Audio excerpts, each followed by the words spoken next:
आपका 9 भारत समाचार में। आइए देखते हैं खबरें विस्तार से।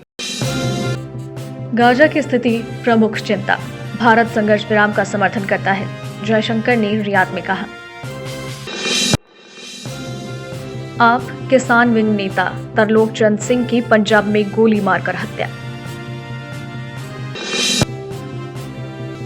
महाराष्ट्र बीजेपी प्रमुख के बेटे संकेत बावनकुले ने नागपुर में कई वाहनों को टक्कर मारी, मौके से फरार।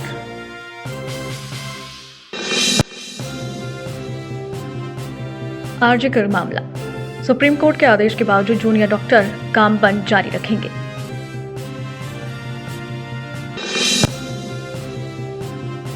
हैदराबाद हल्दी के पैकेट में मारिजुआना बेचने के आरोप में महिला गिरफ्तार। Sponsored by Exclusio Decorative Surface, Acrylic, Interior Clads. Gaza के दक्षिणी हिस्से में विस्थापित फिलिस्तीनियों के एक टेंट शिविर पर हुए इजरायली हमले में कम से कम 40 लोग मारे गए और 60 लोग घायल हुए, गाजा की नागरिक आपातकालीन सेवाओं ने बताया।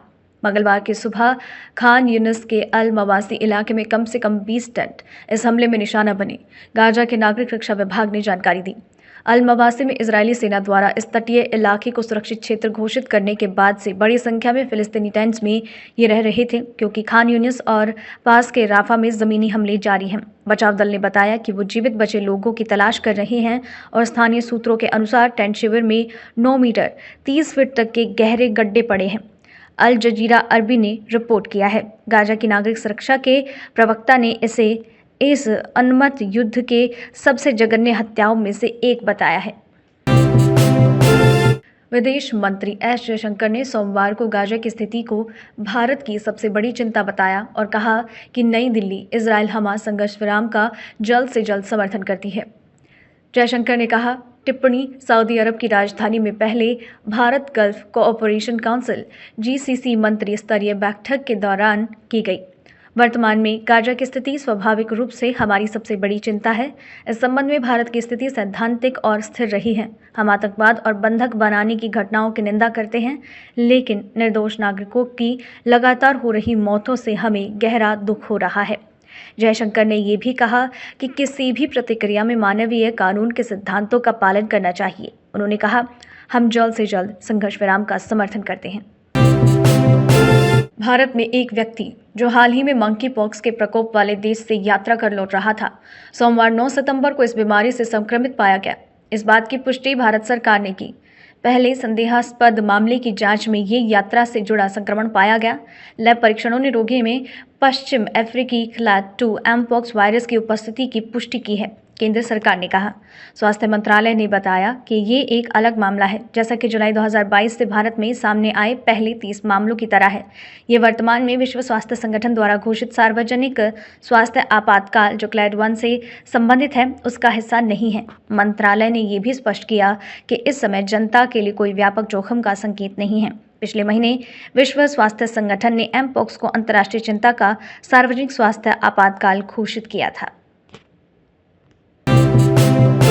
आम आदमी पार्टी किसान विंग के अध्यक्ष तरलोक चंद सिंह उर्फ DC की सोमवार शाम पंजाब के खन्ना में गोली मारकर हत्या कर दी गई। 56 वर्षीय नेता जो इकोलाहा गांव के निवासी थे, अपने खेत से घर लौट रहे थे जब अज्ञात हमलावरों ने उन्हें गोली मार दी। नेता का शव सड़क के किनारे पड़ा मिला और उनके बेटे ने स्थानीय लोगों की मदद से उन्हें पास के अस्पताल पहुंचाया। डॉक्टर्स ने उन्हें मृत घोषित कर दिया। सिंह के बेटे हरप्रीत सिंह ने हत्या का आरोप दुश्मनों पर लगाया है।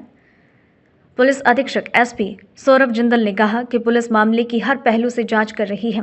आरोपियों को ट्रेस कर गिरफ्तार किया जाएगा, उन्होंने कहा। महाराष्ट्र भारतीय जनता पार्टी के अध्यक्ष चंद्रशेखर बावनकुले के बेटे संकेत बावनकुले कथित तौर पर उस समय फरार हो गए जब उनकी ऑडी कार ने नागपुर में कई वाहनों को टक्कर मारी। ये घटना सोमवार तड़के 1 बजे रामदासपेट इलाके में हुई, जब संकेत बावनकुले और उनके 4 साथी एक बियर बार से लौट रहे थे। PTI के अनुसार कार में सवार 2 अन्य लोगों, ड्राइवर अर्जुन हावरे और रोनित चितमवार को हिरासत में लिया गया है, जबकि संकेत और 2 अन्य लोग मौके से भाग गए। ड्राइवर और कार में मौजूद अन्य व्यक्ति की चिकित्सकीय जांच चल रही है, जिसमें शराब की जांच के लिए रक्त परीक्षण भी शामिल है। प्रारंभिक रिपोर्ट्स के अनुसार अर्जुन हावरे और रोनित चितमवार नशे में थे जब ये दुर्घटना घटित हुई। सुप्रीम कोर्ट के मंगलवार को 5 बजे तक काम फिर से शुरू करने के निर्देश के बावजूद प्रदर्शन कर रहे जूनियर डॉक्टर्स ने कहा कि वो आरजीकर अस्पताल के प्रशिक्षु डॉक्टर की बलात्कार और हत्या के मामले में न्याय की मांग को लेकर अपना काम बंद जारी रखेंगे। सुप्रीम कोर्ट ने सोमवार को डॉक्टर्स को राज्य सरकार की ओर से प्रतिकूल कार्यवाही से बचने के लिए काम फिर से शुरू करने का निर्देश दिया था। प्रदर्शनकारी डॉक्टर्स ने राज्य के स्वास्थ्य सचिव और स्वास्थ्य शिक्षा निदेशक के इस्तीफे की मांग की। डॉक्टर्स ने मंगलवार को दोपहर में साल्ट लेक में स्वास्थ्य विभाग के मुख्यालय स्वास्थ्य भवन तक एक रैली निकालने का भी ऐलान किया है। इस बीच पश्चिम बंगाल सरकार ने सुप्रीम कोर्ट को आश्वस्त किया कि यदि डॉक्टर काम फिर से शुरू कर देते हैं तो उनके खिलाफ कोई कार्रवाई, जिसमें दंडात्मक ट्रांसफर शामिल है, नहीं की जाएगी। कोलकाता के आरजीकर मेडिकल कॉलेज की ट्रेनी डॉक्टर की मां ने पश्चिम बंगाल की मुख्यमंत्री ममता बनर्जी पर मुआवजे की पेशकश न करने को लेकर झूठे बोलने का आरोप लगाया है। सोमवार को उन्होंने मुख्यमंत्री के दावे को खारिज किया और कहा, ममता बनर्जी ने उनकी बेटी की दुखद मृत्यु के बाद मुआवजे की पेशकश की थी। पीड़िता की मां ने एएनआई को बताया, मुख्यमंत्री झूठ बोल रही है, मेरी बेटी अब वापस नहीं आएगी। क्या मैं अपनी बेटी के नाम पर झूठ बोलूंगी? मुख्यमंत्री ने हमें बताया था कि हमें पैसा मिलेगा और उन्होंने सुझाव दिया था कि हम अपनी बेटी की याद में कुछ बनवाएं। मैंने जवाब दिया था, जब मेरी बेटी को न्याय मिलेगा तब मैं उनके ऑफिस जाकर पैसा लूंगी।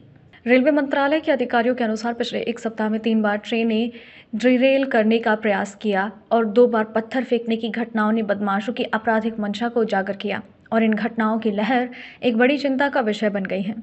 उन्होंने कहा कि रविवार शाम को कानपुर में रेलवे ट्रैक पर रखे गैस सिलेंडर से ट्रेन की टकराहट से कोई बड़ी दुर्घटना नहीं हुई, क्योंकि लोको पायलट ने समय पर आपातकालीन ब्रेक लगा दिए।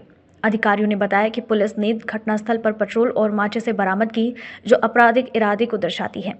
हाल ही में पाकिस्तान आधारित आतंकवादी फरहतुल्लाह घोरी ने टेलीग्राम पर एक वीडियो जारी किया था, जिसमें उसने अपने अनुयायियों को बड़े पैमाने पर ट्रेन डिरेलमेंट आयोजित करने के लिए प्रेरित किया और आपूर्ति श्रृंखला को लक्षित करने की सलाह दी थी ताकि उनके बुनियादी ढांचे को नष्ट किया जा सके। तेलंगाना एक्साइज एनफोर्समेंट टीम ने सोमवार को हैदराबाद की एक महिला को हल्दी के पैकेट में मारिजुआना गांजा बेचने के आरोप में गिरफ्तार किया और 10 पैकेट नशीले पदार्थ जब्त किए।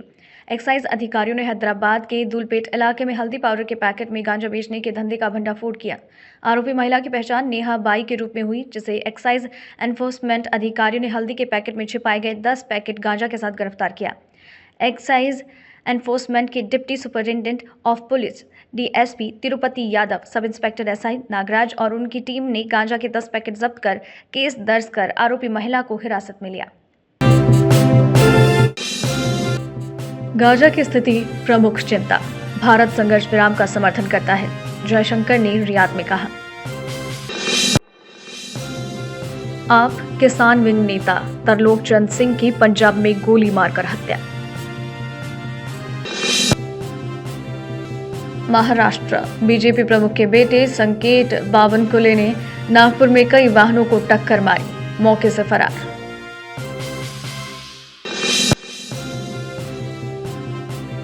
आरजीकर मामला, सुप्रीम कोर्ट के आदेश के बावजूद जूनियर डॉक्टर काम बंद जारी रखेंगे।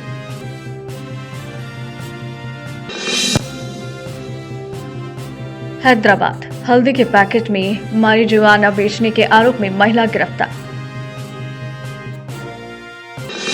Sponsored by Exclusio Decorative Surface, Acrylic Interior Clads. अभी के लिए इतना ही। लगातार खबरों के लिए बने रहिए हमारे साथ। नमस्कार।